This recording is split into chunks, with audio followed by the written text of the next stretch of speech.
everyone, and welcome to part 1 in the story of the life of Joseph, a man of favour and a man of foresight. Part 1 is called A Time to Tell. So the story of Joseph is found in Genesis, and it begins in chapter 37, and we're introduced to Joseph as a young man. He's about 17, and we find out that he's the favoured son of his father Jacob. And Jacob had 12 sons in all, and Joseph was the second youngest. And in those days, it perhaps wasn't entirely unusual to have a favoured son. But what was unusual was the fact that Joseph was one of the youngest, because in that day, the favour would have gone to the oldest son.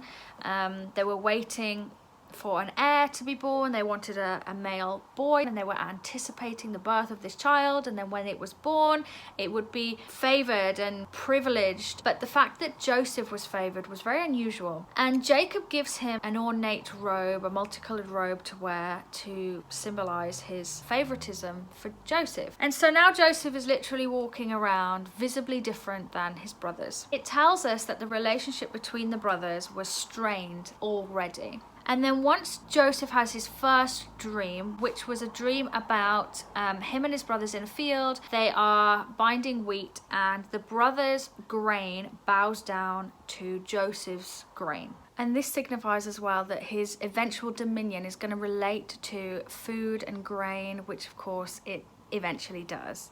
And what he does with this dream is he goes and tells his brothers. And to me, it seems obvious, perhaps, that it's not a wise thing to do, to share it with people who are jealous and display hatred towards you. Why would you share a dream like that? I guess it could be excusable to an extent. We could say, you know, he was a young man and he hadn't got much life experience. And the inevitable happens. His brothers, it says, hate him all the more. So then when Joseph has a second dream, where the stars and the moon and the sun bow down to him, at this point it's not a lack of knowledge that he demonstrates, but a lack of wisdom by sharing it with his brothers again. So there's two conclusions really. Yes, he has a lack of knowledge and a lack of wisdom, or he is going out of his way to be spiteful and unkind and prideful. And either way, Joseph is just not coming across well at all in this part of the story. And then he tells his father Jacob. And his father, it says, rebuked him. So just the same as his brothers, he's getting told off and saying, are you trying to tell me that I'm going to bow down to you? But the difference is that it doesn't say Jacob hated him, which is what it said about the brothers. So we can see here that in love, Jacob is rebuking him.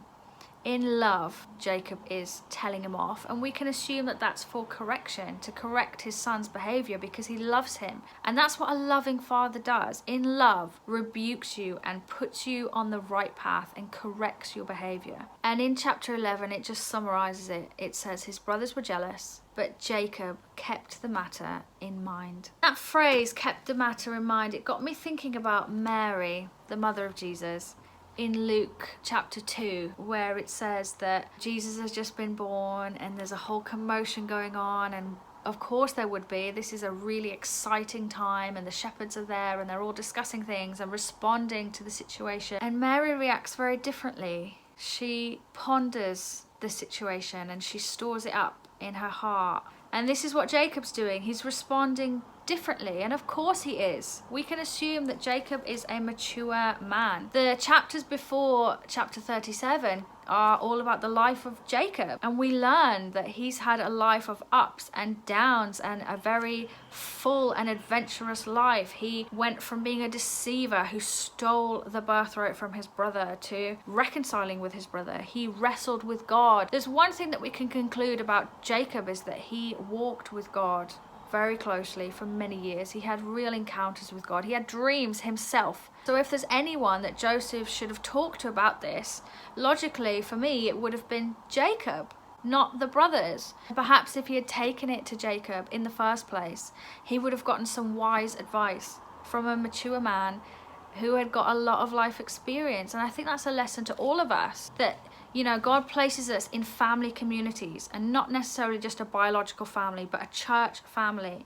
And the reason that God sets up church in such a way for it to be family-like is that there will be those who have got more life experience and they've got love for us. And so when things are revealed to us, or we have questions, or we're uncertain, it's a really good practice to take that to the mature among us, the more wise among us, because for those who are young and inexperienced, to us, we might not even notice, we might not even have a clue about the mistakes we're about to make. But to the mature and the experienced, more often than not, they can see it coming a mile off. And perhaps if we take our thoughts and our questions to them, like if Joseph had gone to Jacob, then he could have avoided a lot of pain and embarrassment and a lot of unintentional and unnecessary hurt to those around him. So Jacob's response is in direct contrast, and it highlights the lack of wisdom that Joseph is demonstrating, because Jacob knew that this isn't something to be dealt with right now, today. It's probably not even something that needed to be shared right that day. It's something that God had placed, like a seed that God had planted, and it wasn't going to come to fruition. And as evidenced, we can follow the story through. It didn't come to fruition for many, many years. And Jacob potentially knew that this isn't something for now that I need to respond to in this moment. Jacob knew there was a time to tell and there was a time to dwell. So thank you for watching this video. I hope you enjoyed it, and I will be continuing on with the story of Joseph in future videos. And as we can see at the moment, he's young and inexperienced, but Joseph does become one of the most phenomenal characters in the Bible. A man of faith and a man of really great character. So he's an amazing one to spend time studying. And yeah, thank you for watching, and I'll see you on the next video.